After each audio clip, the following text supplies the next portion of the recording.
What is up, Rebels? How's it going? Sharini Thor here in the His House. Excited to be with you today. I feel like I have a little juicy aha that we're going to dive into, and it's hopefully going to be pretty badass for you because it has been for me. Just keeping it real. As you have noticed from the tone of the podcast, obviously, I'm not your guru. I am a student of life, and I love to teach from the place of always learning and taking it in. And so, what I have for you today is my newest clarity, my newest epiphany. I don't know quite what to call it. You can tell me what to call it after you hear all the goods. All right, so as you guys know, I was raised by a mom who wanted me to be a doctor, lawyer, engineer. I didn't do that. Became a comedian, life coach, weirdo who does things like start a movement called Awaken the Rebel and host a podcast called Awaken the Rebel. Totally weird. So in that time period, I obviously had to go through some sort of transformation, breaking out of the box, bucking the rules, where I put aside my mom's desires for me and my desire to have her affirmation and validation, and decided to choose me, my truth, my passion, my path, my higher calling, my career, my unique gifts and talents, the things that light me up, all that good stuff. So here's the thing. It's not like you do that once and then you're forever done. It's not like you do it and all of a sudden you're like, I'm changed. Cool. Thank you. And you're welcome. We've moved on now to being the badass rebel. There's always levels of transformation. There's always going to be your next level up. And so then I married this gorgeous, amazing man who has a very similar sort of stable way of looking at life and career, right? So in an effort to create harmony in my marriage, what I oftentimes did was I sort of adopted his perspectives, and even if they didn't really fit, I wanted harmony in the relationship. And so what I would do is I would stifle my entrepreneurial fire to make him feel safe, because he just felt like, whoa, this girl's so risky. She's all over, she's jumping from wanting to own real estate and have residual income to wanting to do this badass coaching movement to then, vacillating between one-on-one clients and group. And then she wants to sell shit on eBay. Like, whoa, she's wild. She's crazy. And I think somewhere deep down for him, it just made him feel uncomfortable with my lack of commitment, because he's an amazing guy. He's super stable, been in the same industry and has worked his way up in that industry for over a decade of his career. And so to him, bouncing around is completely foreign and just sort of erratic, crazy behavior. So what I did was I chilled myself out so as to create harmony in my marriage, which is obviously really important to me. And it worked. It was really good. I just did that for a while. And then, I don't know, I've recently been just kind of doing my own inner searching for my own lighting of my fire. I feel like I started my business I've been coaching for over a decade, but when I really decided to be an entrepreneur was not really very long before I became a mother. And so I did entrepreneurship full-time for a year and established a bunch of cool stuff and really created a rapport in the industry, and it was all great and wonderful. And then I got married, which obviously planning a wedding and all that takes a lot of time and energy. And then I had a baby, which obviously being pregnant, creating a life, and then taking care of a newborn who literally needs you, or they will die, is also something that takes a lot of energy. So what happened was I sort of judged myself too early as a business failure. And so I want you to think about that.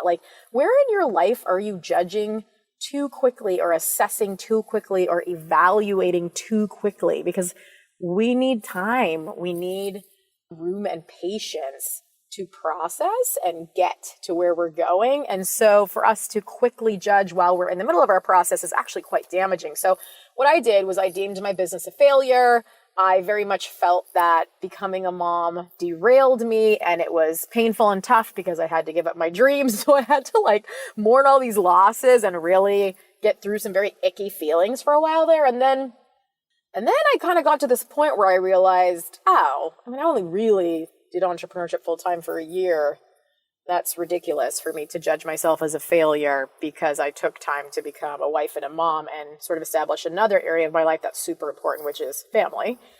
Probably the most important, to be honest. And so, I don't know, it just sort of started to click for me that I had judged myself too harshly. I had also adopted some of the perspectives of my husband and sort of boxed myself in like, oh, I have to be a coach or I have to have these very stable ways of making income. And so what's been happening recently is as a result of seeing the ways in which I, moved from my mother's paradigm to break out and then sort of adopted some of my husband's paradigm and also judged myself too harshly, using paradigms that do not apply, I'm now seeing how I stifled my own light and almost depressed myself a bit to have low entrepreneur self-esteem, if that makes sense.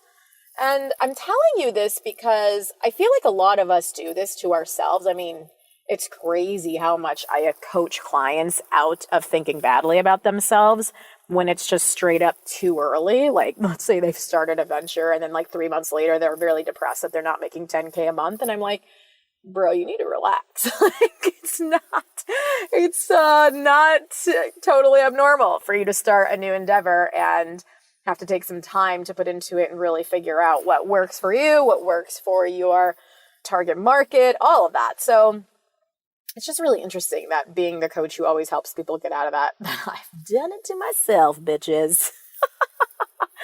Okay, so here's what's interesting. I am now reconnecting with the fire inside, this like entrepreneurial fire that I'm like, oh yeah, like before I even started Awaken the Rebel, I tried network marketing. I owned and sold real estate and did it as like investments to create residual income. I then did start doing coaching and founded Awaken the Rebel and did that whole thing. I also have dabbled in acting and hosting and being a comedian, obviously, and a creative type. And so I even like at one point used to sell stuff on eBay where we were just trying to make a profit. We would buy electronics from China for cheap. We would post them online and we would sell them on eBay and make a little profit. So like there's so many different ways that I have really just enjoyed the magic of entrepreneurship. It's not really the money. It's not really about success. Honestly, what it is for me, and I think this is what it is for a lot of people, especially people who are really wired to be an entrepreneur, is it's like the excitement and the magic of being able to possibly, if you figure something cool out of your butthole, to be able to turn $1 into $16.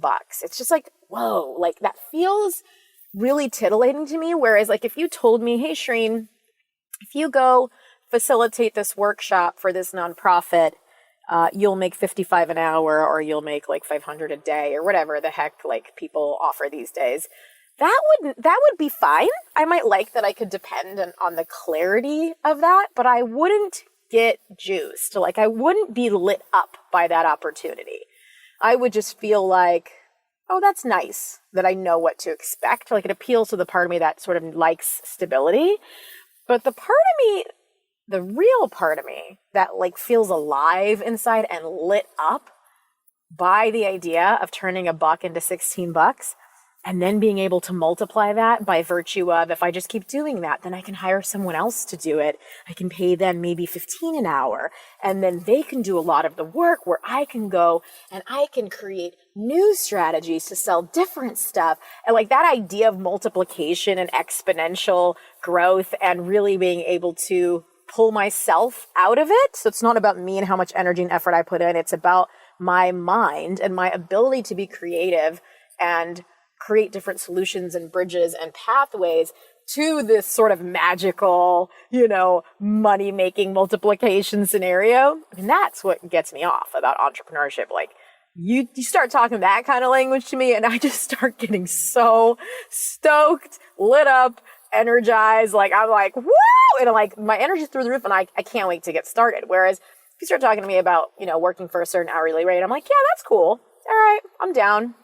And I might do it because there is a part of me that needs stability. So like I like some stability in my life. I'm not like I used to be, not necessarily anymore though. Babies will create stability. Let me tell you that much. I used to be like jump off a freaking cliff with my hair on fire type of girl. But now I'm like, okay, well, let's just see where I'm going to land. And maybe let's not light my hair on fire.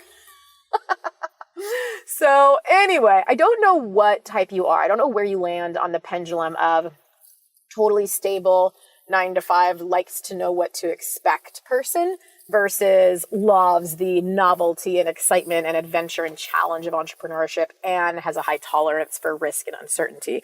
Everyone is at a different place on that pendulum, and they can swing from one side to another kind of depending on circumstantially what's going on in their life. Like, I used to be very stable girl, and then I went through my transformation and realized, oh my God, I'm actually wired like an entrepreneur, and this is what really gets me lit. And then boom, I went all the way, jump off a cliff with your hair on fire. And then I got married and had kids and realized, well, you can jump off a cliff with your hair on fire, but then you might not have a roof over your head for your children.